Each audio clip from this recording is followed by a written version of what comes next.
جی علی بھائی، last question ہے علی بھائی، ایک مفتی صاحب المصنف ابن ابی شیبہ کی وہ والی حدیث جس میں حضرت عبداللہ ابن عمر خوارجی کے پیچھے نماز پڑھنے والی حدیث کو ضعیف بتا رہے ہیں، کیا یہ بات درست ہے؟ میرے بھائی اس حدیث کے اوپر شیخ زبیر لزئی صاحب نے اپنے مقالات کی پہلی جلد میں عبداللہ ابن عمر کے اوپر مضمون لکھا ہے، اس میں انہوں نے حدیث لی ہے۔ یہ مصنف ابن ابی شیبہ میں نہیں ہے، یہ سنن کبریٰ البیہقی کے اندر ہے اور طبقات ابن سعد کے اندر بھی ہے، تو انہوں نے اس کے اوپر صحت کا حکم لگایا ہوا ہے۔ بحمد تعالیٰ میں نے مرزا جیلمی کو ایک علمی چیلنج دیا تھا کہ مرزا جیلمی 12 مرتبہ اپنے کئی لیکچرز اور بیانات میں سیدنا عبداللہ ابن عمر رضی اللہ تعالیٰ عنہ کی طرف منسوب ایک روایت پیش کرتا ہے کہ عبداللہ بن عمر خوارج کے پیچھے اور مختار سقفی کے ماننے والوں کے پیچھے نماز پڑھ لیا کرتے تھے اور ان کے سلام کا جواب دیا کرتے تھے۔ میں نے یہ چیلنج کیا تھا مرزا جیلمی کو کہ مرزا صاحب یہ روایت اصول محدثین کے مطابق ضعیف ہے، بلکہ تمہارے زبانی یہ روایت جعلی ہے، اس کو صحیح ثابت کرو، اور ٹائم قیامت تک ہے، اس کو صحیح ثابت کر کے دکھاؤ۔ اور اس میں 2 بڑی علتیں موجود ہیں، ایک تو یہ کہ یونس بن عبید طبقہ ثالثہ تیسرے طبقے کے مدلس ہیں اور ان کے ساتھ روایت کر رہے ہیں، اور دوسری بڑی علت اس میں یہ ہے کہ یونس بن عبید کا نافع سے حدیث سننا سرے سے ثابت نہیں۔ اس پر میں نے اجلہ ائمہ محدثین کے حوالہ جات پیش کیے، امام بخاری، امام ترمذی، امام ابو داؤد، امام ابو حاتم، امام علی بن مدینی، امام یحییٰ ابن معین اور امام احمد ابن حنبل رحمۃ اللہ تعالیٰ علیہم، ان اجلہ 7 ائمہ کے میں نے کتابوں کے حوالہ جات پیش کر کے میں نے ثابت کیا تھا، حوالہ جات دیے تھے کہ یہ تمام ائمہ کی تصریحات موجود ہیں کہ یونس بن عبید کا نافع سے حدیث سنا سرے سے ثابت نہیں ہے۔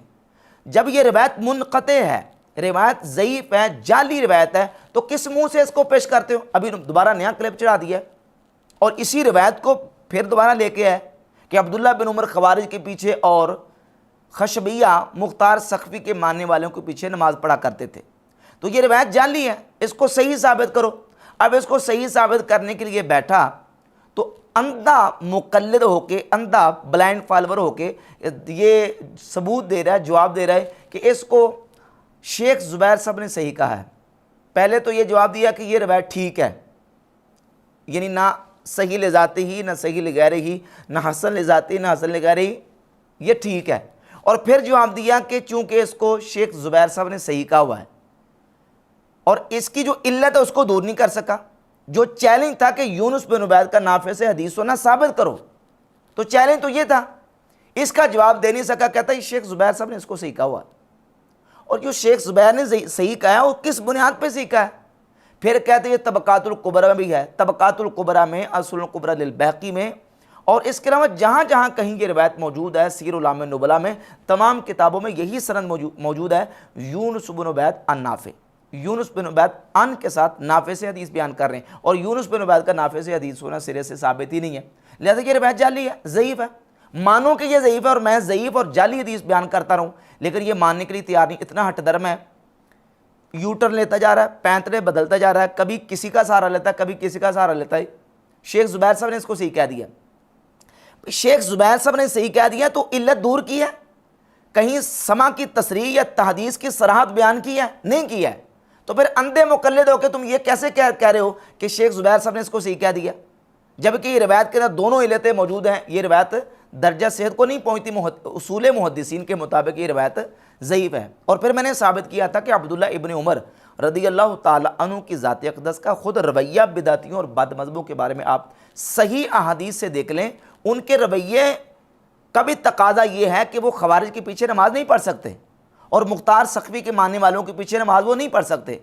کیوں؟ وہ اس لیے کہ جامع ترمذی میں 2152 نمبر حدیث ہے کہ سیدنا عبداللہ ابن عمر رضی اللہ تعالیٰ عنہما سے کسی شخص نے آ کے کہا کہ فلاں بندہ آپ کو سلام کہتا ہے، تو آپ نے فرمایا کہ میرا اس کو سلام کا جواب نہ دینا، مجھے معلوم ہوا کہ وہ شخص بدعتی ہو چکا ہے، وہ شخص گمراہ ہو چکا ہے، بدعقیدہ ہو چکا ہے۔ تو عبداللہ بن عمر تو بدعقیدہ، بدعتی اور گمراہ شخص کو سلام کا جواب دینے کے روادار نہیں ہیں، تو وہ خوارج کے پیچھے نماز پڑھنے کے لیے کیسے تیار ہو سکتے ہیں؟ اور پھر یہ وہی عبداللہ بن عمر رضی اللہ تعالیٰ عنہما ہے کہ صحیح بخاری میں 6930 نمبر حدیث کے اوپر تعلیق کر امام بخاری رحمۃ اللہ ان سے یہ روایت لے کے ہے کہ عبداللہ بن عمر خوارج کو اللہ کی مخلوق میں سے بدترین مخلوق قرار دیتے تھے۔ اور پھر صحیح بخاری میں 6932 نمبر حدیث ہے عبداللہ بن عمر رضی اللہ تعالی عنہما سے کہ رسول اللہ صلی اللہ علیہ وآلہ وسلم نے خوارج کے بارے میں فرمایا کہ خوارج وہ اسلام سے ایسے نکل جائیں گے جیسے تیر شکار کو لگ کے پار نکل جاتا ہے۔ اور خوارج کے بارے میں رسول اللہ صلی اللہ علیہ وآلہ وسلم نے فرمایا، سنن ابن ماجہ میں حدیث ہے کہ وہ جہنم کے کتے ہیں۔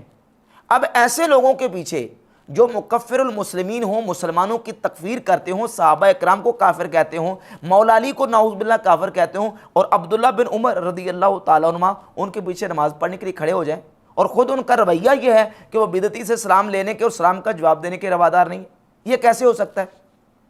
تو یہ روایت جو ہے وہ روایتاً اور درایتاً دونوں طریقے سے مردود روایت ہے، یہ ہرگز صحیح روایت نہیں ہے۔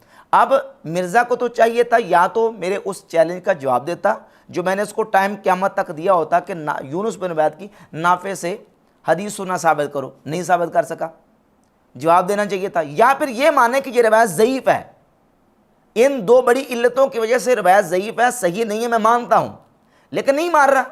ہٹ درمی کی اور ضد کی یہ حالت ہے کہ پھر وہ جناب اس کے پیچھے لگا ہوا ہے، اور پھر اب یہ جواب دے رہا ہے کہ اصل میں بات یہ ہے کہ یہ روایت تو بڑی چھوٹی ہے، یہ روایت تو بڑی چھوٹی ہے، ہمارے پاس اس کی اصل جو ہے وہ ہے حضرت عثمان غنی رضی اللہ تعالیٰ عنہ کا فتویٰ، ہمارے پاس حضرت عثمان کا فتویٰ ہے، اور حضرت عثمان رضی اللہ تعالیٰ عنہ کا فتویٰ پیش کرنے کے لیے اس نے پھر اس کو پیش کیا اور کہتا ہے میرے پاس یہ اصل ہے۔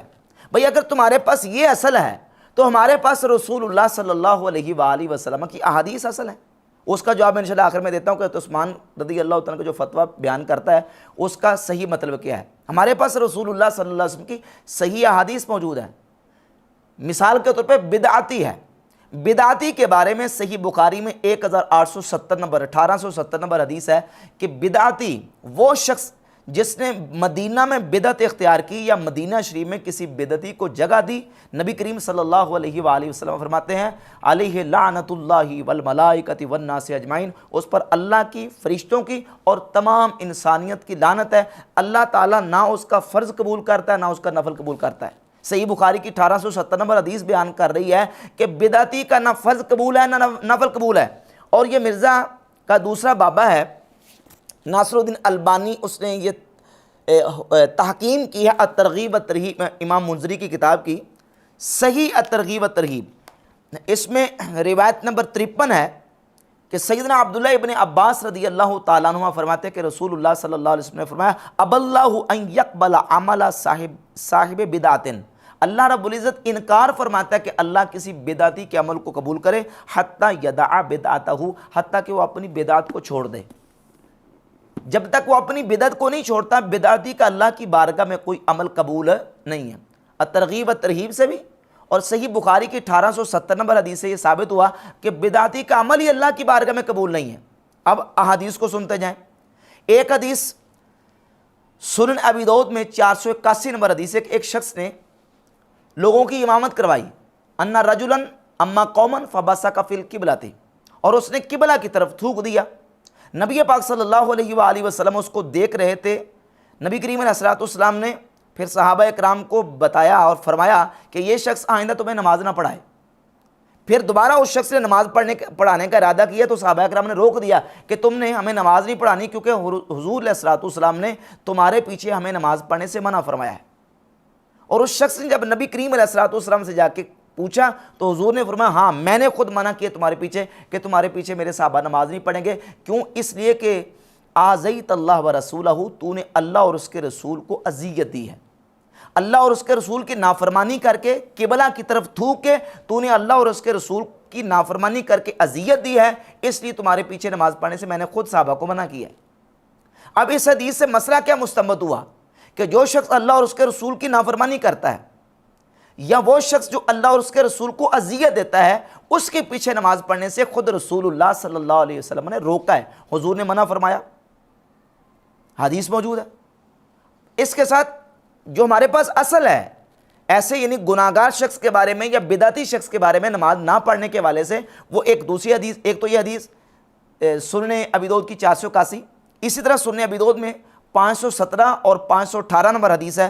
نبی پاک صلی اللہ علیہ وسلم نے فرمایا الامام ضامن